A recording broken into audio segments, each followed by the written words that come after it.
All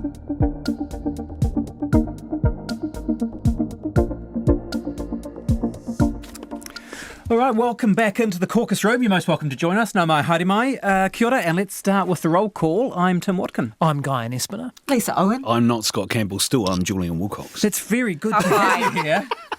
Well, we're all clear and present. So, a busy campaign this week. The first leaders' debate was one of those key things. We're going to get to that shortly. But let's just look at the state of the race first. We talked about a lot about the right bloc last week on the where the polls were at. Let's talk a little bit about new poll this week. Because One News, Varian are polling every week now, very similar to the previous ones, but we can look a little bit at the left bloc in particular. But look, what do you make of this poll? And what does it tell us about the state of the race now? I don't want to look at the left block. I want to look at the right block, and here's why. Downward spiral. Sorry, I'll be contrary. One way, and then suddenly Lisa's off. Duck and weave. Because what I saw in that, the most interesting thing for me was the drop-off in national support, right? 2 points down. Yep. Labour is discussed, and I feel that someone in this caucus has used the words death spiral, not looking at anyone in particular. But so, didn't surprise me, Labour's numbers. It lines up with other polls and down 1% from the last time.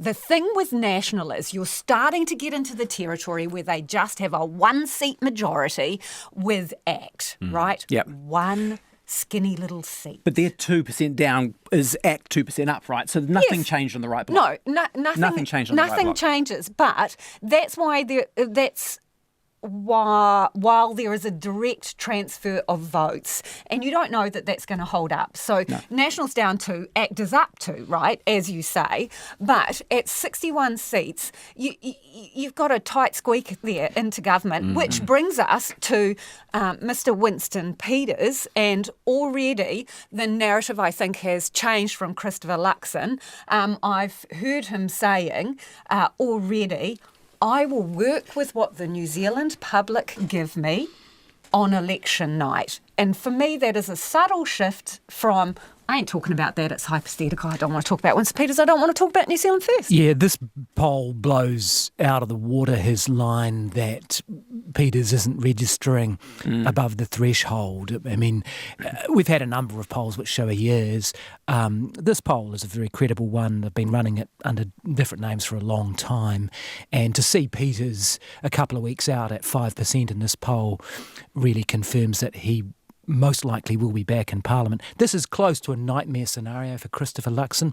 He could well be, incoming Prime Minister, but if ACT and National, even at that level, it's not enough, is it? I mean, mathematically, 61, 62 might be enough, but it's always a scandal in a Parliament. You can lose a by-election. You don't want to be at 61, lose a by-election 18 months in and have to go to the country again. It's simply not enough of a buffer. So you would assume that you would have to say give Winston a call as well. Yep, I've been talking on this podcast. You can't go Winston, you've got to actually come and talk to me. I've been talking about on this podcast before that I think he should be making at least back-channel communications with the Party Māori and the Green Party about potential more nuanced combinations of abstaining or whatever. But yes, he would have to go to Winston Peters. They don't want to have that call. Well, they may not. I do remind people that Key had a memorandum of understanding with the Green Party in one of his terms as Prime Minister. These things are.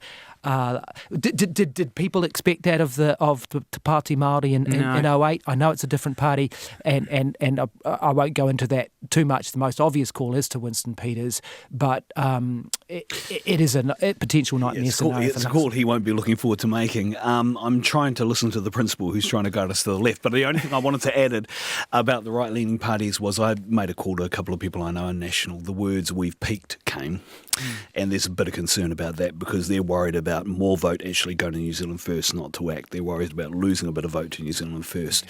And then you have a look at some of those coalition of chaos. And then you have a look at some of those other very minor parties. I mean, the Liz Gunn party at 1%. Where did that come from? New Zealand Loyal, I think the name is. She doesn't even have registered candidates. No, registered. And then Vision New Zealand. She's just got billboards. Vision New Zealand at 1%. So, if you're one of those voters, Liz Gunn's party voters will probably go, oh, hell, we have to go with Winston now. Vision New Zealand will probably stay. But that's another 1% assured, right? That's 6. He does a really good campaign. Normally, he gets another bump of 1.5, you said last week on. He's at 7.5. That's 9 seats. It includes Andy Foster in them. That's a big chunk of seats. That is a big chunk. But to come to the left, and this Thank is you what for asked. Thank you for that. No, I'll is do good. what I'm told. That is good state of play stuff. Let me take it back to the left because the reason why I wanted to talk about that was when you look at Labour now on 27-28% for a number of polls, it's actually quite revealing when you actually punch those numbers into the Electoral Commission calculator, and Lisa has walked me through this with her very accurate numbers that she likes to point out to me that they are very precise and wonderful numbers. Only because I suppose the message in that was There's no fiscal hole in this. There's no fiscal in these numbers. Hell She's no. showing us her workings. I think the point. Release your modelling, Owen. Yeah, I'm happy to release my modelling. I think the point is here, Tim, I would take from our conversation is Right. when I gave Tim these numbers, he went, "What? Are you sure you're right?" Because I'm wow. surprised. Yes, and that is the whole point. All right. You were surprised. Let's bring the listeners into this conversation about why I was surprised, because the point is quite how thin Labour's list MPs become. The assumption being that Labour holds on to maybe around 30 electorate seats because they have some pretty, deep roots into electorate From seats. 45 at the moment. From 45 at the moment. So we're saying, you talk about the 12 to 15 red wave seats that we kind of give those away. There's a few other seats that maybe go right because of a kind of a blue wave coming through this time. So we've punched in around 30 electorate seats for Labour.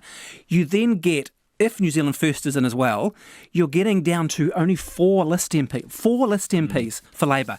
And they are Grant Robertson, Aisha Verrill, probably Giantonetti because she loses Tauranga, and who's the fourth? Willie Jackson. Yeah. You lose Andrew Little. You lose David Parker. You lose potentially Labour's next cabinet of younger up-and-coming people, Kieran McAnulty, Willow Jean Prime. This is With the rider, if they lose their electorate seats. because these are all entitled electorate races. Yes, These they people are. Indeed, So they are. Labour, potentially, on these kind of numbers, gets that new generation gutted.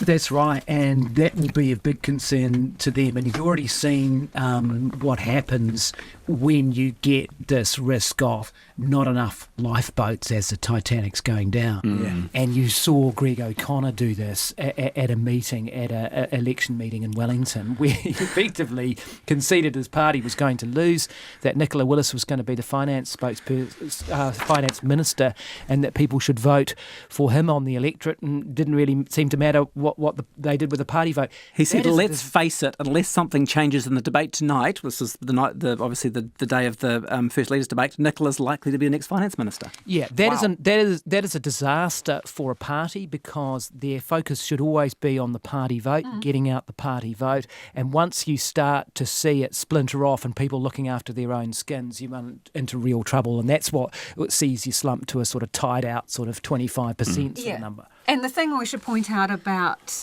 Greg O'Connor in Ohariu is he is not on the party list, so he has one shot at survival. And I'm just looking to the principal now, we're probably talking about some of those seats a bit later, so I won't go there. But I talked to a Labour MP this week and who said, we think 27 we can pick up from there. The turnout's going to be key. We think the turnout will get our percentage up, but at least no one in the electorate is putting the electorate first yet. We're still on message, and then literally the next day, Greg O'Connor does this. So the other thing I noticed, and this came out of the Māori television poll on Tuesday into Tai Hamauru, Soraya Peke Mason, who I think many people thought wouldn't win against Debbie Ngātawe Paka, is ahead by 5. Now there's a margin of error of 4.5. It's still a tight race. The ironic thing about that is, if she makes it via the electorate, the one who loses out is Adrian Durafe, who's the current speaker, who was of course the MP for that electorate, who stood down from that electorate. So that's an interesting thing. And I think also the interesting thing for me is there are people that potentially haven't been considered, like Kusha Tangaire, for example, in Ikaroa Rāwhiti. Many thought Mekara Whaitiri would carry that and Labour wouldn't win it. The indicators are it's a really tight race. In actual fact, really the favouritism could be with Kusha Tangaire. So that may have an effect as well. You're absolutely right on turnout. Lower turnout normally means Labour doesn't do well in an election. No. In 2020, one of the lowest turnouts of an electorate was Tāmaki Makaurau. Now that was Penny Henry and JT.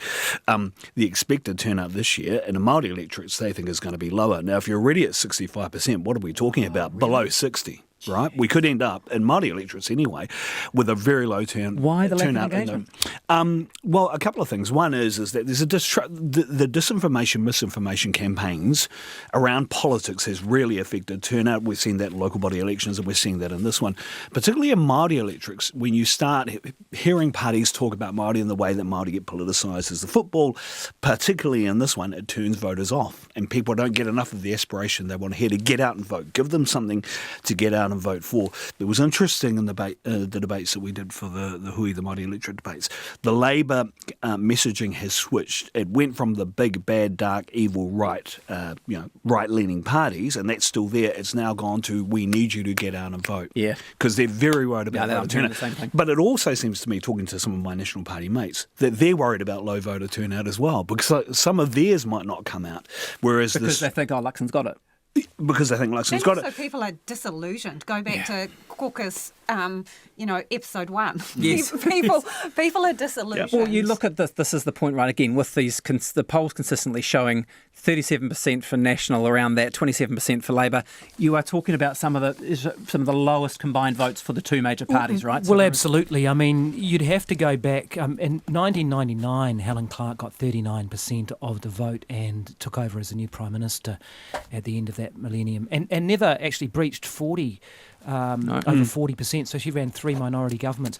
But I cannot think of a leading party in government who've got there on that number, on 37. And National really needs to drift into the late 30s, early 40s if they are going to be a credible major force. 96 in this National government. got 34 with New Zealand First on 13.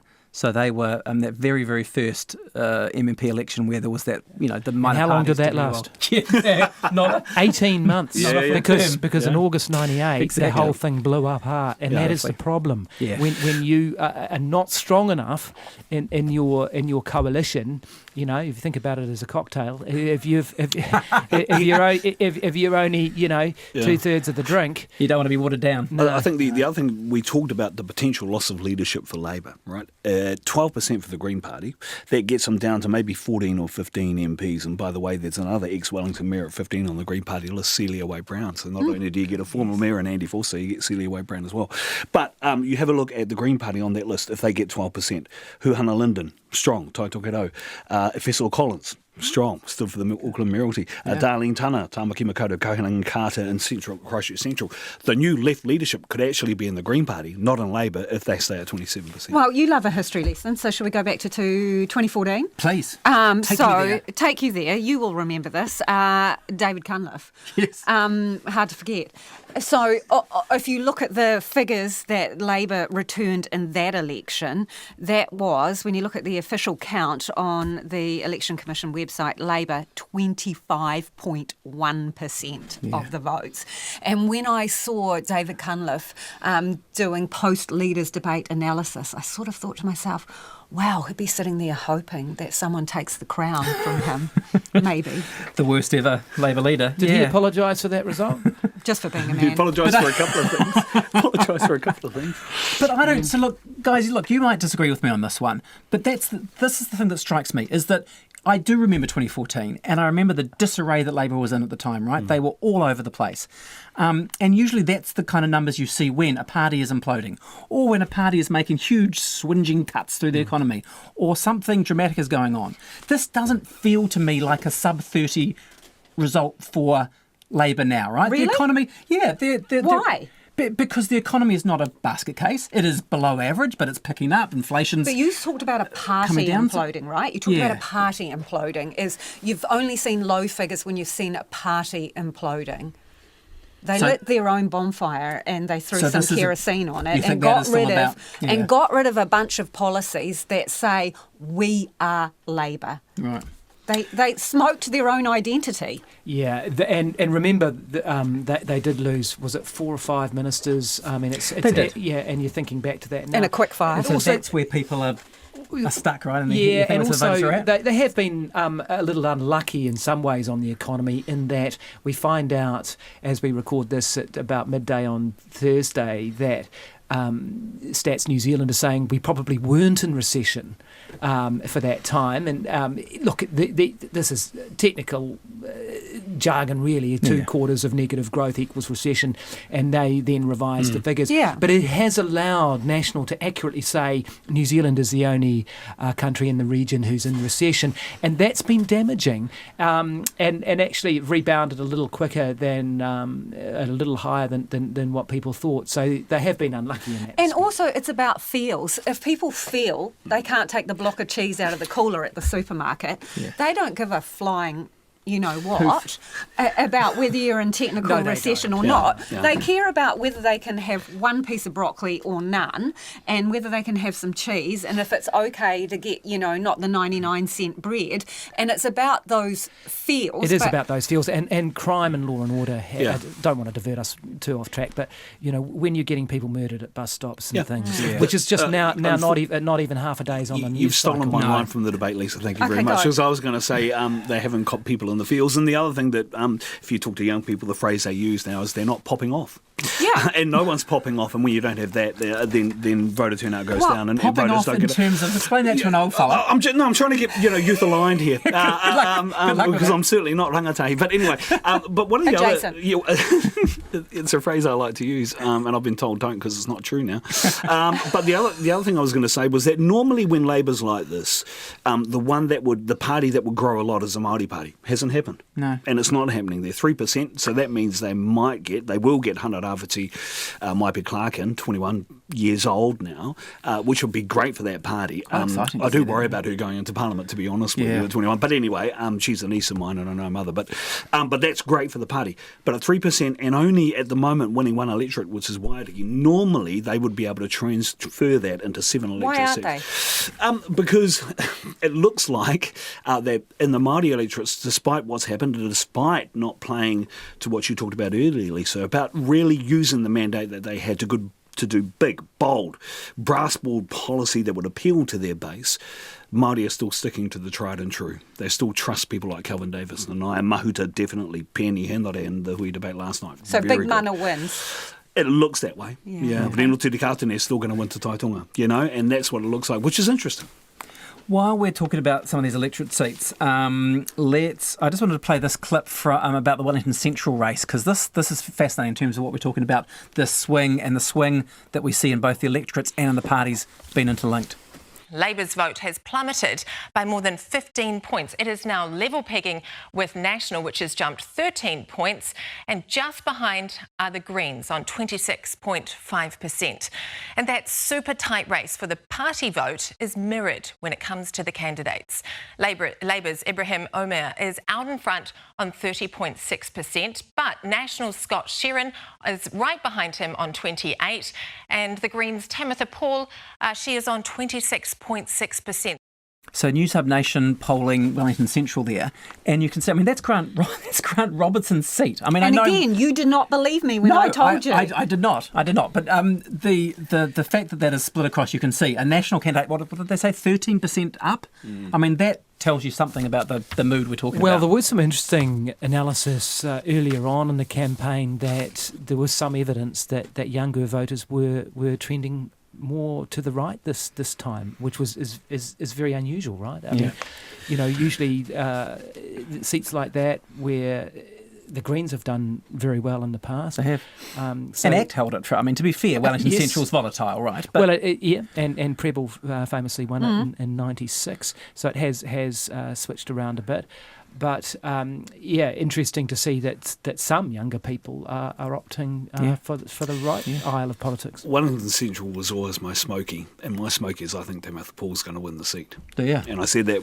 I thought that when she announced. I said that when she announced. She's a very popular candidate. In Wellington, the stuff she's done with council, her policies appeal to a lot of people in Wellington. I thought if she put her hand up, she'd be in the race. That's my smoky. Yeah, and there's a lot of public servants in Wellington. I don't know that they will be voting for the for the sword for the slash, from the ACT Party. That's right. All right, look, let's. We've talked about the Hariu and how close that is. You made the point off Mike earlier that Greg O'Connor's not just running for his life there, but there's that point that he's trying to paint Nicola Willis as she's going to be too busy, right? She's going to be too busy for a seat that is, how do you famously all about its local MP, right? So that's... Yeah, I remember, I think it was you as a producer on Q&A, it might have been The Nation, trying to get Peter Dunn on the shows, at the weekend, political shows. Couldn't get him on. You could never get Peter Dunn to leave a Hardy on the weekend. No, because he knew where his bread was buttered. Absolutely. He was a hard-working electorate MP, and he'd do those clinics on the weekends. So you could get him on the line if you were lucky, but boy, you could never get him out of there. No, even in the midst of all the trade reforms and everything, no, staying in a Hardy. And that is how Greg O'Connor is selling it, because he when Parliament rose, his job was Deputy Speaker, right, and electorate MP. That's it. Yeah. And that is what he is selling to the people, that he's done the yards. And as you mentioned, Peter Dunn, I think that electorate liked having an MP that concentrated on them and what they needed. There is a kind of, badge to having a leader or a deputy leader or a prime minister or deputy prime minister in your electorate. So it's how much will they be swayed by that? But again, Ohario,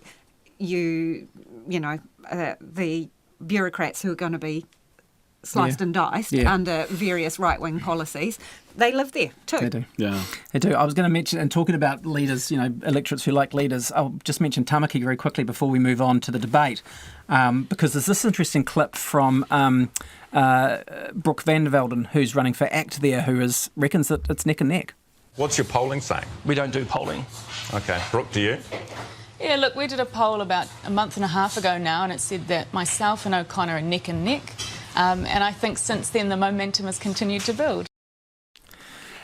That's a really interesting race. That's my electorate, and that used to be Robert Muldoon's electorate, and so used to love having the leader of the country there. But I've heard a number of national voters say to me that Brooke is pretty impressive, and honestly, her billboards, that pink coat is flipping everywhere in Tamaki. And she's been doing a lot of those street corner she has. Meetings and so's O'Connor, to be fair. Yes, I've seen him. And I've feet on past him a few times. And feet on the ground. And we're talking about Simon O'Connor here, who has had some very vocal and conservative policy positions, which might not sit well, in particular with women voters. Yeah. He's one of those guys who again have a very connected local MP though, so it'll be interesting. He was the one who made that veiled reference to Roe versus Wade, wasn't he? Not very veiled. Not veiled. He was trying to be charitable. It's a great day to be alive. That's right. Yeah. So and then she is presenting as a younger woman on the right. Yeah. And economics degree. Yes. Yeah. And potentially has that appeal of what has loosely been referred to as those swing voters, John Keys, women voters of a certain age, may find her very appealing. And she's got a high profile now. I've seen her in a couple of public settings. She's impressive, gregarious, ingratiates really well to an audience, speaks well. Apparently there's that band at Parliament. She sometimes, steals the mic off Mikey Sherman and leads a couple of the songs, she's popular. And when you listen to her, some of her Māori issues need a bit of refining in my view, but she presents really well. I can see why she'd be a popular candidate. And it's interesting that it's just rammed home that point about the two parties on the right having deputy women leaders who are actively profiling, right, to try and soften their image, if you like, which is a terrible gender stereotype, but you know what I mean, right? That's what they're doing. Yes, I said screwing my face. I know. I'm not saying it's a good thing, but I'm saying it's happening. The other thing we should say about Brooke is that she was material in the euthanasia campaign. So she was working behind the scenes on the legislation, working with David Seymour before she became the deputy leader. And I would suggest to you in Tamaki that that is a big issue for a lot of people. For a lot of old people in Tamaki. No. Leave it there. The debate. The first leaders' debate happened this week. Is this related to euthanasia? Well played, sir. Well played. You felt that. Let's develop that. You felt that they did kind of shot themselves in the. Well, it was leaders? A bit of a charisma-free zone, wasn't it? I mean, I felt that Luxon would have been happiest with that. I mean, Labour's and the left's sort of hope was that somehow he would implode and that his unfitness to take office and his inexperience would be exposed by Chris Hipkins, who was the more experienced political operator. That simply didn't happen. No. I mean, roughly people scored it marginally in favour of Luxon. I probably would have been there too, but it roughly was a draw, wasn't it? Which is fine if you're either leader, except that Hipkins is so well behind that he needed a big circuit breaker, and that just didn't happen. Debate of missed opportunities, you think?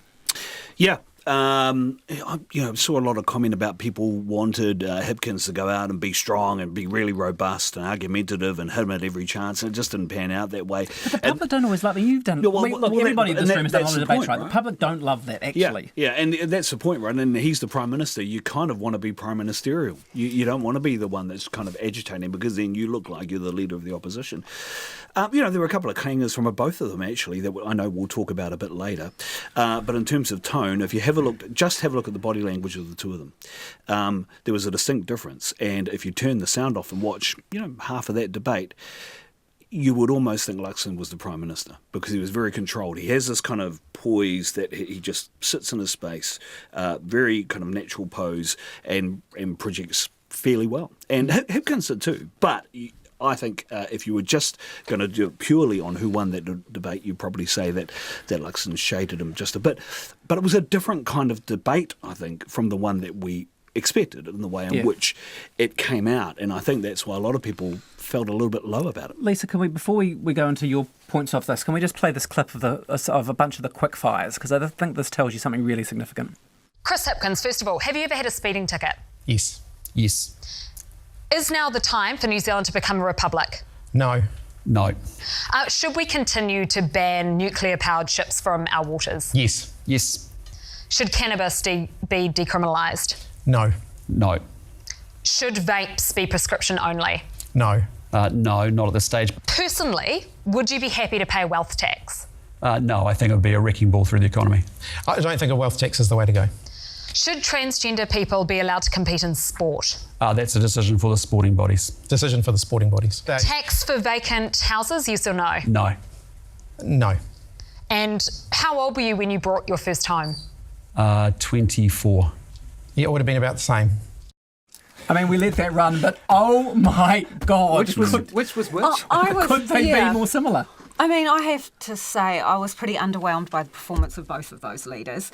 And that shows what we've been talking about. We're talking about a head-on collision at the centre line, right? Yeah. That illustrated that. So I know some people criticise quick-fire questions, but I think you get a taste of certain things, and then later you can capitalise on the little nuggets you might get from that.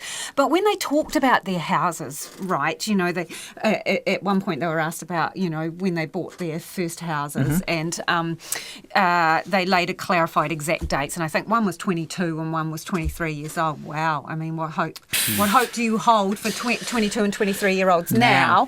What age do you think people will be when they afford their first home? Nice for you, but what about, So it's there 42, 43-years-olds who on decent incomes who can't afford it. If you're lucky. So I sort of... And how much is your house compared to your income then as opposed to now, right? Yes, I mean, these are the policy questions that come off it. As a calculation, what's the ideal? I think it's like 4 times or something. 3 or 4, Which would have been around there then, and now it's, 9, 10? Yeah, exactly. So there were things there, but I felt that both of them tended to just skim the surface. You got a lot of slogans repeated, and I felt that Chris Hipkins was on the defensive from the get-go, and by that I don't mean nasty, aggro or anything like that, but he was defending his party's position rather than selling his wares. He spent a lot of time defending his party's position. Which marks out his whole performance and the handover from Ardern to Hipkins, which was smooth and praised at the time for the way that it provided a smooth transition of leadership. But he's been good at being the anti-Ardern candidate, but really taken a sort of a national light road since then and failed to really articulate and forge out a Labour position. since then, and I think we saw that in the debate too. He's failed to actually capture what it is that Labour stands for, and to be bold and to capture imaginations. He's been a lot better at hosing down the three waters or the co-governance or the merger at TVNZ and RNZ. All those things they chucked on the bonfire, but never really forged a new path. You could flip What do you build from the ashes? Huh? Yeah, you could flip side that for National as well and say, of that list of questions that you were both asked there, and you both have answered virtually exactly the same to every question. What differentiates the National Party from Labour? So you've got Labour, who is Labour light, and then some people would argue you've got National, who's Labour light, who hasn't gone far enough with their policies to satisfy people who want significant and real change, which is what, without being a mouthpiece for David Seymour, that is what he would argue, right? So if you're presenting as same, where is the point of difference for people? And I sort of thought slightly disingenuous from a number of commentators who sort of said, well, what you saw there, if you were an undecided voter, would not change your mind. Give people some credit. Not everybody is choosing between those two people. That's right. And also, that might have polarised their opinion. They might have looked at that and said, actually, I don't want a bar of either of you. That's right. And in some ways, the winners of those debates weren't on the podiums and may well have been waiting in the wings. The minor parties would have been looking at this going, great, this gives us a chance to say, look, the two Chris's, you can't sort of put a cigarette paper between the two of them. I absolutely agree. No more prominent for me was, no more obvious was that than when they were asked about what's your big policy. And Chris Hipkins talked about the dental policy for under 30s, right? And when you've got a party like the Greens and the Māori Party who are saying, no, we're going to make this universal, by the way, we've done that from a wealth tax, it doesn't play. Which surprised me. But it talks about the lack of kind of boldness, the kind of brashness, the kind of, the ability to be able to think really big about a policy. He picks that one. They all talked about mechanics. Not GST off food. No, everything was mechanical. Everything was repeating policies that have already been announced in the course of the campaign, except for a couple of missteps, which we'll get to that in a second. But and I know not everybody listens with the same intensity as we do, so there has to be some repetition, right? And reaffirming your policies and making sure everybody knows. This for the first time, even so some voters, right? Absolutely, I get that. But it was mechanical, and I thought it was mechanical in performance. I thought it was really interesting that Christopher Luxon had the giant ring binder on his podium, and Chris Hipkins had a big stack of papers too, and at which point he actually read from that. But to go back to an earlier point from Julian, it is, where was the I have a dream? And I am sorry, but you have to bring some joy to your citizens, some ambition, some hope, some frickin' rainbows and sunshine, and that was your opportunity to do it, and not just run through the numbers and run through the mechanics. It's the battle of the middle managers, wasn't it? Yeah, that's exactly what it was. Which is exactly the point that Guyon made, is that there'll be some minor party leaders who are going, the space is open here. We can make a real impression in this minor party leaders and debate. you're already seeing those two flank parties, at 12% apiece at Acton Greens and New Zealand First nudging in there. So that's well over a quarter of the vote spilling that way. And that poll, this poll that we're talking about, the One News Varian poll, only took in a few hours post leaders debate. So it's going to be interesting to see further wash up from that, and whether people shift their previous allegiances. And also, I always find it interesting in a poll where they say, undecided voters, what was it, 12%? 12%. And you think, well, some of you are decided, but you just don't want to say.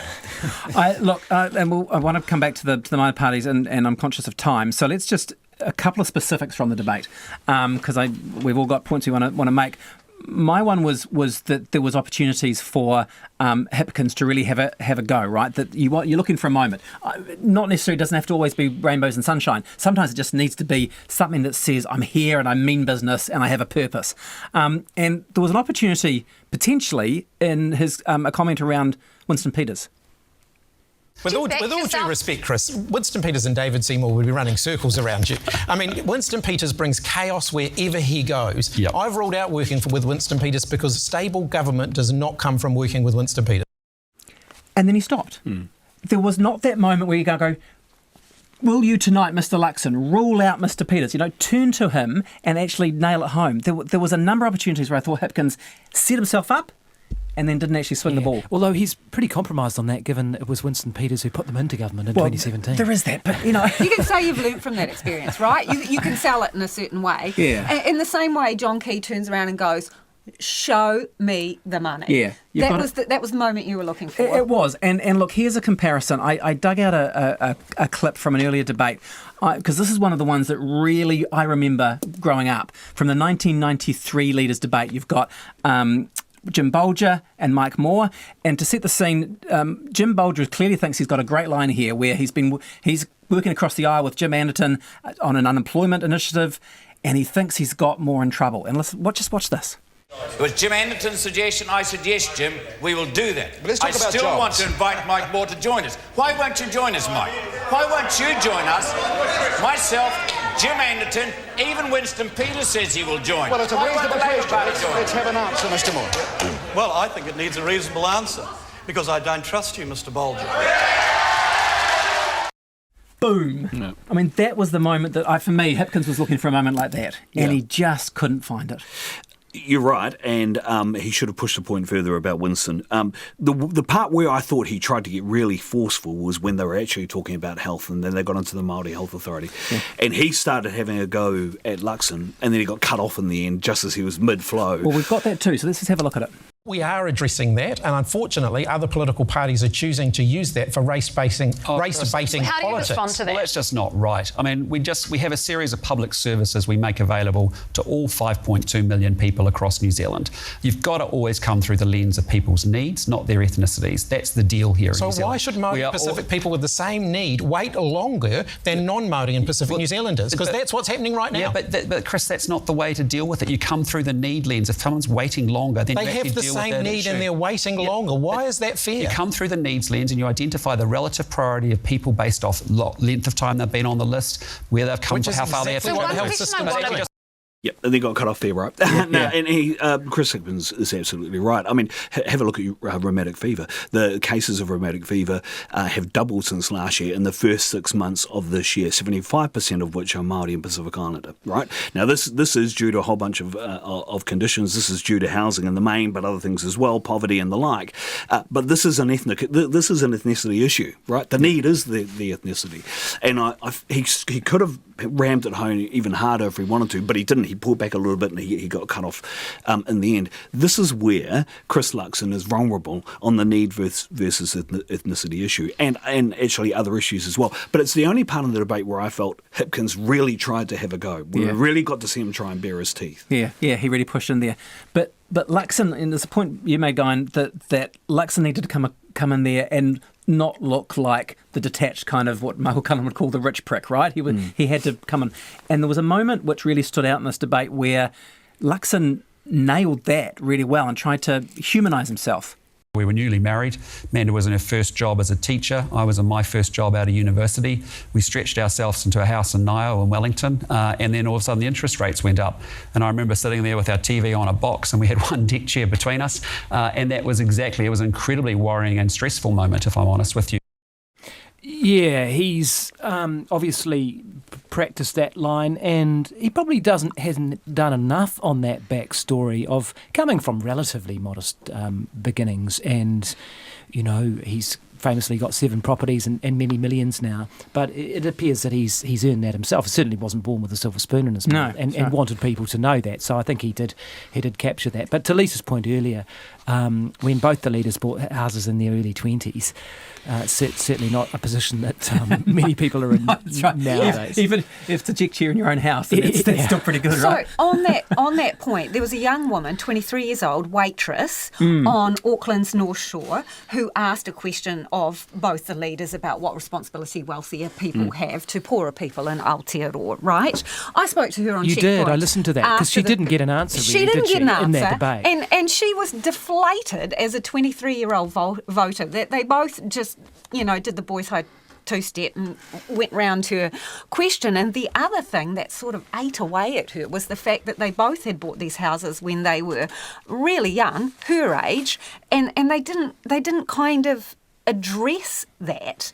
they didn't address the plight of other people, which we've talked about. And the other thing I thought was interesting was, and we had a bit of feedback on this, Christopher Luxon in particular addressed her own personal wealth when her question was actually about the collective, right? Yes, she'd asked whether people with means had a responsibility to those who don't. She was asking about the collective, not about her individual financial position. And Christopher Luxon's response to her was to say, help is on the way. Those were his words. Help is on the way. Saying that you're going to get an extra $50 a fortnight, right? And so that was a misinterpretation. She wasn't asking for herself. She was asking for the broader collective. And also, he referred to her as a medium income earner.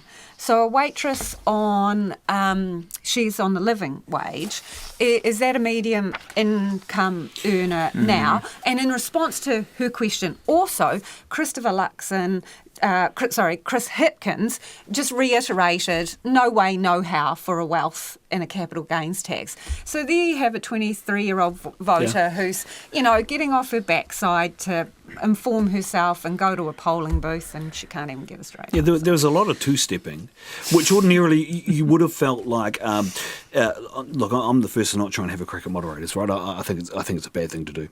But that's the role, is to keep piercing and poking and going, what's the answer to that question? Here's the question, what's the answer to it?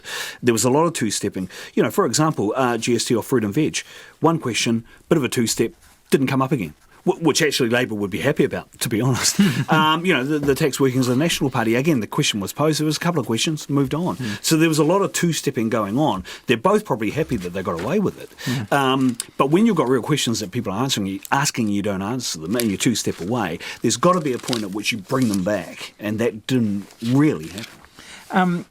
The enthusiasm gap we're talking about isn't there in the terms of, as we say, minor parties have now got an opportunity in the last couple of weeks of the campaign potentially to really step up. It was interesting to see how they are trying to move into that space. It's been really hard for the Greens to get coverage. But James Shaw said this at the Queenstown ASB debate last week.